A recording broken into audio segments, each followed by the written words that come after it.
Wave. Doctor, Newton ने ये बताया कि कोई भी अगर लॉन्गिट्यूडनल वेव किसी मीडियम से ट्रेवल होके होती है तो उसकी वो जो लॉन्गिट्यूडनल वेव होती है डॉक्टर्स, उसकी जो वेलोसिटी होती है वो मीडियम की प्रॉपर्टी पे डिपेंड करती है। जैसे कि मीडियम की इलास्टिसिटी कितनी है, मीडियम की डेंसिटी कितनी है। ठीक है, किसने बताया था, कोई बताएंगे? किसने बताया, बताइए। है किसने बता, अभी बोला था, भूल गए क्या? न्यूटन। न्यूटन। न्यूटन ने बताया कि कोई भी अगर लॉन्गिट्यूडनल वेव मीडियम से होके जाती है डॉक्टर्स, तो किन किन बातों पे उसकी वेलोसिटी डिपेंड करती है, बताइए। इलास्टिसिटी। हाँ, और? Sir density. हाँ, डेंसिटी। तो न्यूटन ने ये बात बताई थी कि जो भी लॉन्गिट्यूडनल वेव होती है और इसकी जो वेलोसिटी होती है डॉक्टर, ये कैसे डिपेंड करती है, ई बाई रो। यहाँ पे ई क्या है, कोई बताएंगे? ई क्या है? Sir elasticity, rho density. E क्या है? इलास्टिसिटी। हाँ, elasticity of medium. And rho क्या है? डेंसिटी डेंसिटी ऑफ हाँ, density of medium. Medium. Density of medium. Newton ने बोला कि लॉन्गिट्यूडनल वेव अगर किसी मीडियम से होके जा रही है तो उसकी जो वेलोसिटी होगी डॉक्टर, वो मीडियम के पैरामीटर्स लाइक इलास्टिसिटी और डेंसिटी पे इस तरीके से डिपेंडेंसी रखेगी। ठीक है, अब आपको पता है कि मीडियम तो कई तरीके का हो सकता है, जैसे सॉलिड मीडियम हो सकता है, लिक्विड मीडियम हो सकता है, गैसियस मीडियम हो सकता है कि नहीं? 3 टाइप की मीडियम हो सकती है।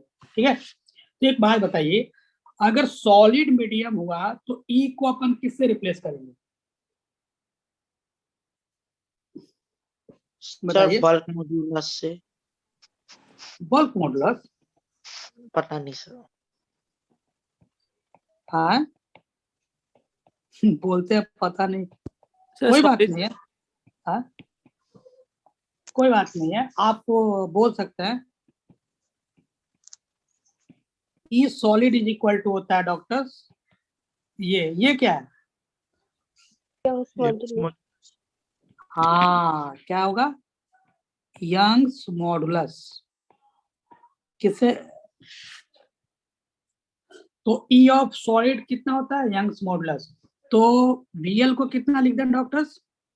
अगर मान लो लॉन्गिट्यूडनल वेव सॉलिड मीडियम में जा रही है तो वीएल का फॉर्मूला कितना हो जाएगा? Root under E of solid divide by rho equal to root under gamma by row.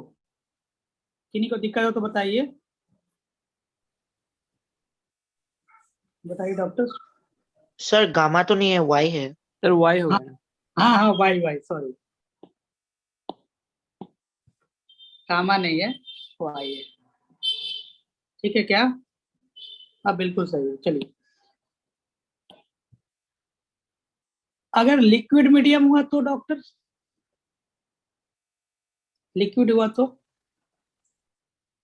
Liquid हुआ तो H2, लिक्विड मीडियम हुआ तो बताइए। Bulk modulus. मॉड्यूलस। हाँ, वेरी गुड। इन लिक्विड मीडियम, लिक्विड मीडियम में लॉन्गिट्यूडनल वेव, हाँ, ई ऑफ लिक्विड कितना होगा? आपने बिल्कुल सही बोला my dear doctors, E liquid होता है बल्क मॉडुलस। इसको अपन के से भी दिखाते हैं ना, के से भी दिखाते हैं।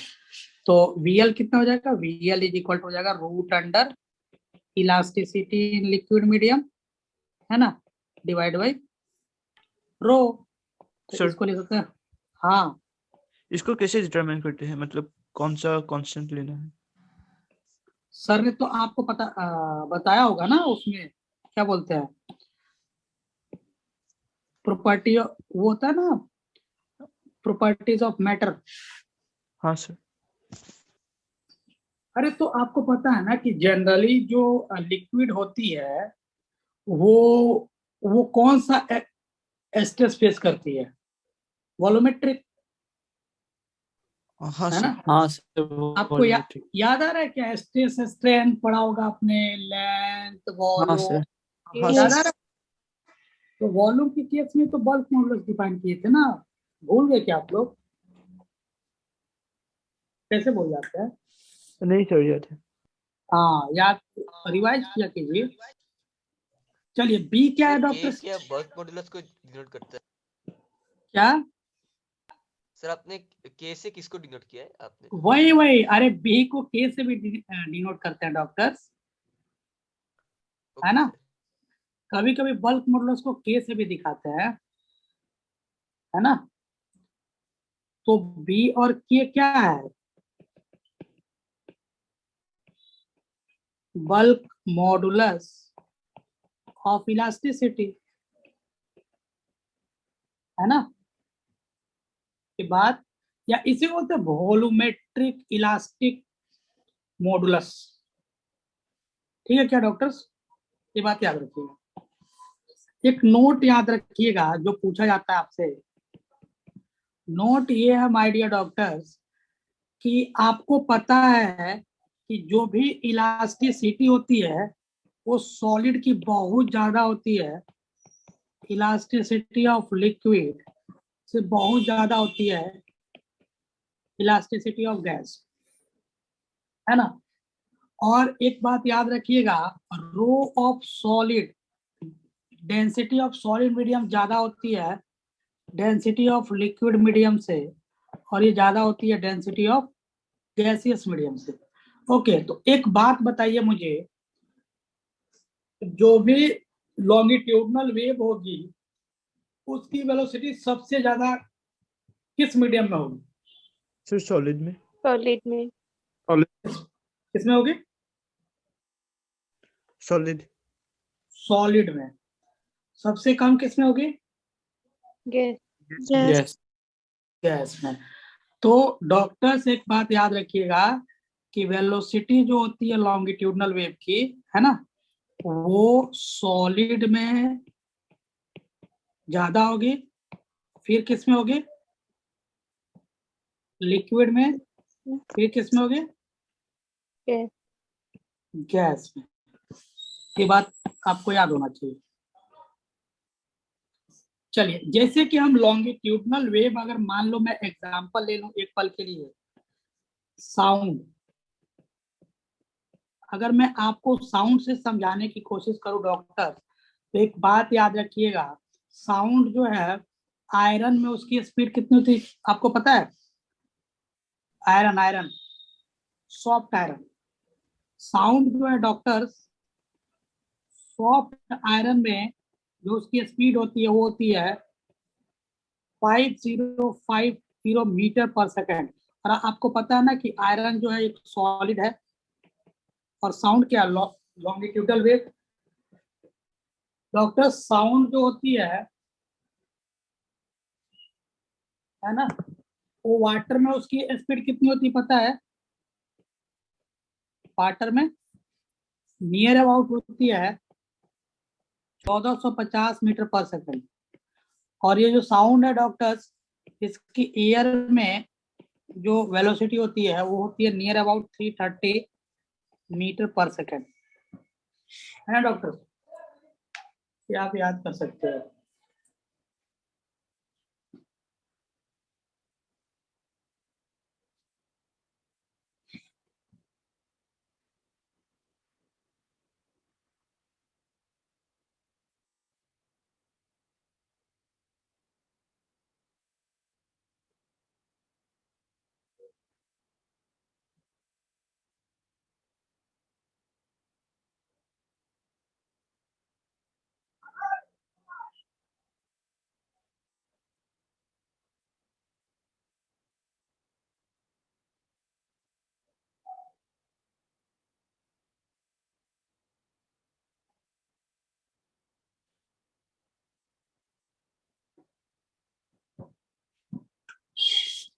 चलिए डॉक्टर, सबने लिख लिया क्या?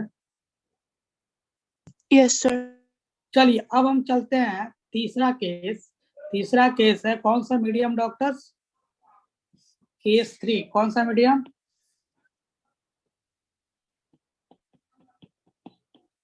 और this is very very important.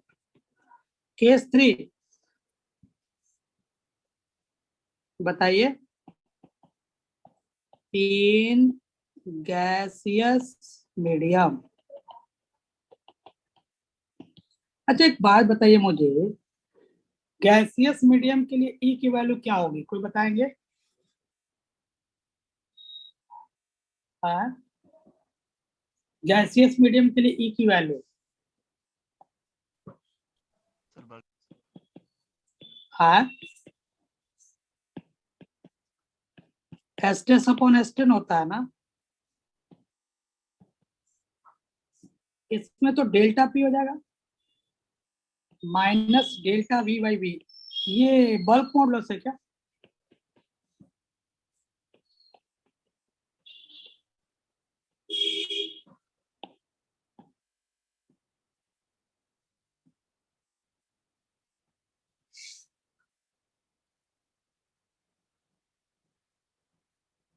ये आपने पढ़ा है क्या, stress upon delta P minus del V by V? हाँ सर। पढ़ा है ना? Yes, sir. Yes, sir.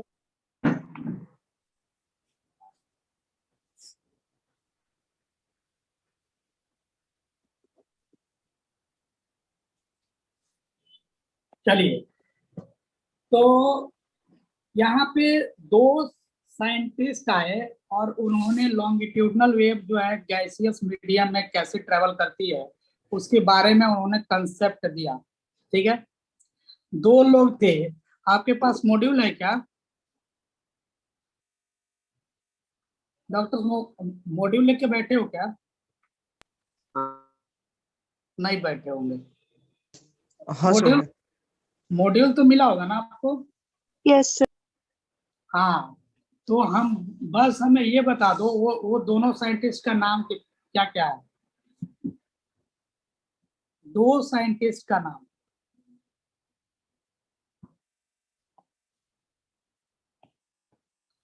जो डॉक्टर की गैस है, अगर मान लो कि गैसियस मीडियम में साउंड वेव आइसोथर्मली ट्रेवल कर रही है।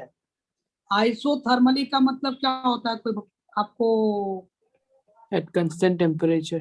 सर हाँ, constant That is temperature. zero. Isothermal मतलब टेम्परेचर कांस्टेंट। क्या कांस्टेंट? Temperature constant. टेम्परेचर।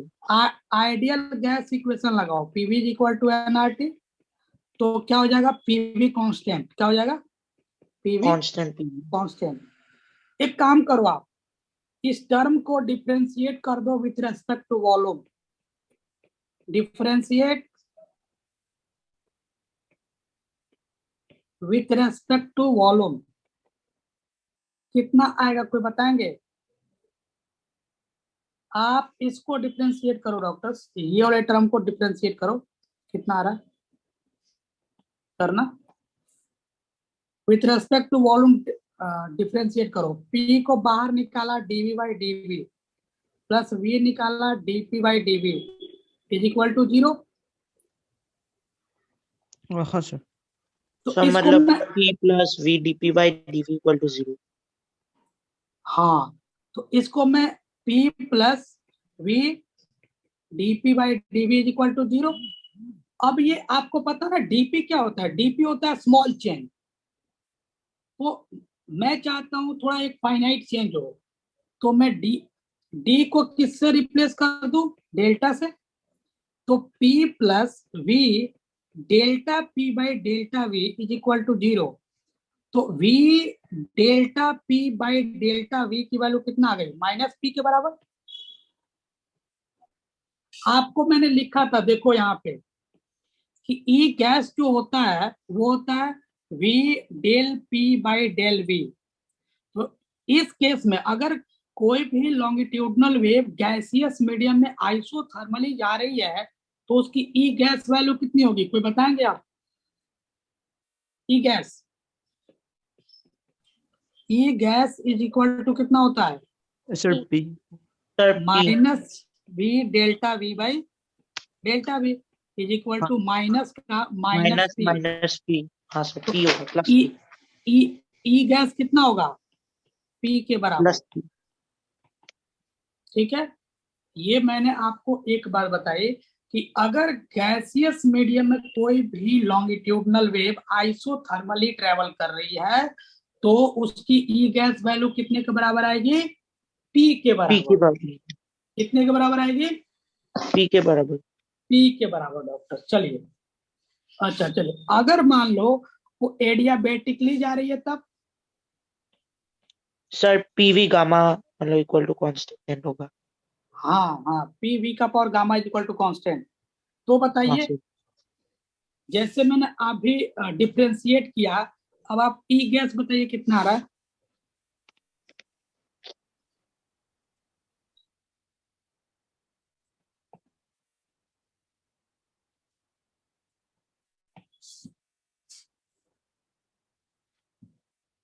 क्या होता है, पी वी का power gamma is equal to constant.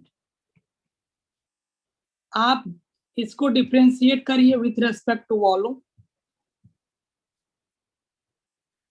तो आपको जो टर्म आ रहा होगा आप उतना करने की जरूरत नहीं है। ई गैस आ रहा होगा गामा टाइम्स पी, कितना आ रहा होगा डॉक्टर्स, गामा टाइम्स पी। चलिए, अब हमें ये बात बहुत अच्छे से पता चल गया यहाँ से कि जब भी कोई लॉन्गिट्यूडनल वेव जैसे कि साउंड वेव अगर गैसियस मीडियम में ट्रेवल करती है तो वो आइसोथर्मली भी ट्रेवल कर सकती है और एडियाबेटिकली। अब यहाँ पे हुआ क्या डॉक्टर्स, न्यूटन आए और न्यूटन ने बोला कि जब कभी भी साउंड वेव अगर किसी गैसियस मीडियम में ट्रेवल कर रही होती है तो वो प्रोसेस होती है आइसोथर्मल। किसने बोला था, इसको बताया था न्यूटन ने। किसने बताया था, न्यूटन। किसने, न्यूटन्स कंसेप्ट था ये। और न्यूटन कहीं ना कहीं गलत साबित हुए और इसको करेक्ट किया आकर के लैपलेस ने। किसने, Laplace. हाँ लैपलेस ने। तो उन्होंने लैपलेस ने ये बताया। अब फिर उन्होंने क्या बताया, मैं आपको ये बात अच्छे से समझा देता हूं और क्यों न्यूटन गलत हुआ ये भी बात अपन समझ लेंगे।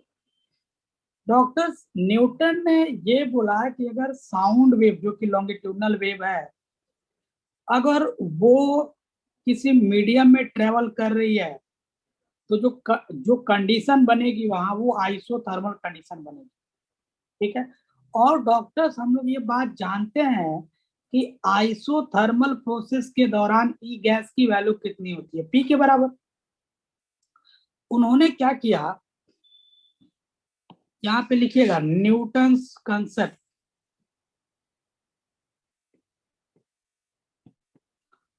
न्यूटन्स कंसेप्ट, न्यूटन ने क्या बोला डॉक्टर, हाँ सर हाँ थोड़ा ऊपर ले जाइए, एक सेकंड में। हाँ सर, हो गया। हाँ डॉक्टर्स, न्यूटन ने क्या बोला कि जब साउंड वेव ट्रेवल करती है तो प्रोसेस कौन सा होता है, प्रोसेस होता है आइसोथर्मल। कौन सा होता है, आइसोथर्मल। अब प्रोसेस आइसोथर्मल होता है डॉक्टर्स गैसियस मीडियम में कोई भी वेव अगर ट्रेवल कर रही है लॉन्गिट्यूडनल है जैसे कि साउंड वेव है तो अपने को ये बात पता है कि ई गैस की वैल्यू होती है पी के बराबर। और आपको ये बात बहुत अच्छे से पता है कि अगर साउंड जो है एयर मीडियम में जा रही है, सपोज करिए एयर मीडियम जिसे अपन बोलते हैं, तो मीडियम तो एयर ही है, तो एयर मीडियम के लिए डॉक्टर प्रेशर की वैल्यू कितनी होती है, 1 atm. हाँ गुड। अगर एयर मीडियम है डॉक्टर्स तो पी की वैल्यू कितनी होगी, 1 atm। 1 atm, 1 atm को अपन न्यूटन पर मीटर स्क्वायर में कितना लिख सकते हैं, 10 to the power 5 Newton per meter square. हाँ कितना, 10 का पावर 5 न्यूटन पर मीटर स्क्वायर। अच्छा एक बात बताइए, डेंसिटी ऑफ एयर कितना होता है? 1.29 kg पर मीटर क्यूब, है ना। ये अब साउंड वेव की उन्होंने स्पीड निकाल ली एयर में, तो फॉर्मूला डालिए और एयर में साउंड वेव की स्पीड निकालिए। कितना आएगा? Root under P by rho of air. Root under P की वैल्यू कितनी हो जाएगी? 1.013 into 10⁵ divided by rho of air है 1.29। इन्होंने कैलकुलेट करी तो इनकी जो वैल्यू आई डॉक्टर्स वो आई 280 मीटर पर सेकेंड। तो एयर में न्यूटन जी ने जो साउंड वेव की वेलोसिटी कैलकुलेट करी डॉक्टर्स, ये इतनी थी। लेकिन माय डियर डॉक्टर्स, ये इन्होंने थ्योरेटिकली इतना कैलकुलेट कर ली, लेकिन प्रैक्टिकली जो साउंड वेव की वेलोसिटी होती है एयर में वो कितनी होती है? किन्हीं को याद है? 330. 330 मीटर पर सेकेंड। हाँ doctors, but practically sound wave, sorry, but practically the velocity of sound wave कितना होता है? साउंड वेव जो होती है वो कितनी होती है एयर में? 330 मीटर पर सेकेंड। हाँ डॉक्टर, ये होती है 330 मीटर पर सेकेंड। अब वो कंफ्यूज कर गए। अब वो बंदा सोचने लगा, ये था न्यूटन, ये है न्यूटन। तो न्यूटन के कंसेप्ट के हिसाब से ये मिला, और ये बंदा जब ये सोचा देखा तो सोच में पड़ गया। उन्होंने ये बात मान के कैलकुलेशन करी कि अगर साउंड वेव डॉक्टर्स एयर में ट्रेवल कर रही है तो अगर प्रोसेस आइसोथर्मल होता है तो उसकी वेलोसिटी आती है 280 मीटर पर सेकेंड, जो कि बहुत दूर है practical value of sound wave से। तो कहीं ना कहीं उनका मानना जो है गलत था, है ना। मानना गलत था क्योंकि बहुत कम आ रहा था वैल्यू। ये देखो ना 280, कितना डिफरेंस आ रहा है, देखना कितने का आ रहा है? 50 मीटर पर सेकेंड का डिफरेंस आ रहा है ना। तो ये तो इसके आसपास की डाटा है नहीं। तो इसी बात को लेकर के लैप्लेस ने उनके फॉर्मूला में करेक्शन करी। उन्होंने बोला कि आप जो स्टेटमेंट बोल रहे हो ना कि साउंड वेव जब ट्रैवल कर रही है मीडियम में तो प्रोसेस आइसोथर्मल है, आइसोथर्मल नहीं है। आप एडियाबेटिक लेकर के कैलकुलेशन करो, है ना। किसने बोला? Laplace. हाँ लैप्लेस ने।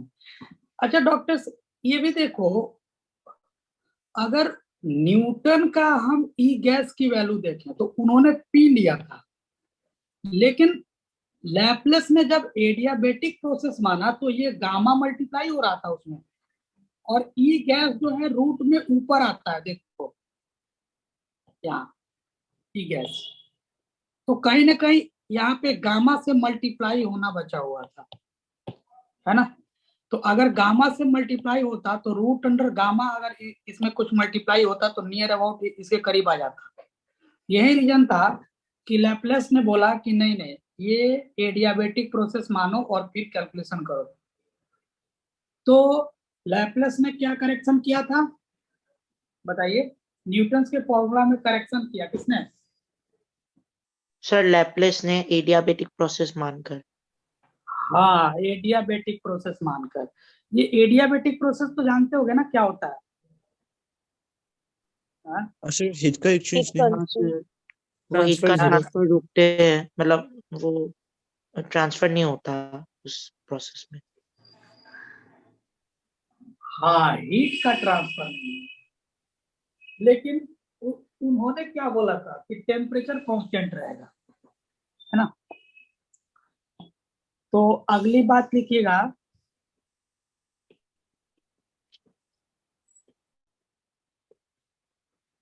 लैपलेस करेक्शन,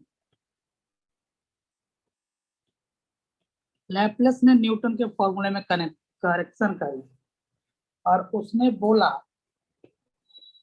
लैपलेस ने जो कंसेप्ट दिया डॉक्टर्स, तो जो लैपलेस का कंसेप्ट था वो बोला था कि जो भी प्रोसेस है साउंड वेव का मीडियम से पास होके जाना, ये है एडियाबेटिक प्रोसेस। और अगर ये एडियाबेटिक प्रोसेस हुआ तो ई गैस की वैल्यू लेना है अपने को गामा टाइम्स पी, क्या लेना है डॉक्टर्स? Gamma times P. उन्होंने कैलकुलेशन करी तो उनकी वैल्यू जो आ रही थी फॉर एयर मीडियम, है ना, तो जो वेलोसिटी आ रही थी डॉक्टर्स एयर मीडियम के लिए, जो वेलोसिटी आ रही थी वो कितना आ रही थी तो बताएंगे? Root under gamma P upon rho, और उनकी वैल्यू आ रही थी 332 मीटर पर सेकेंड।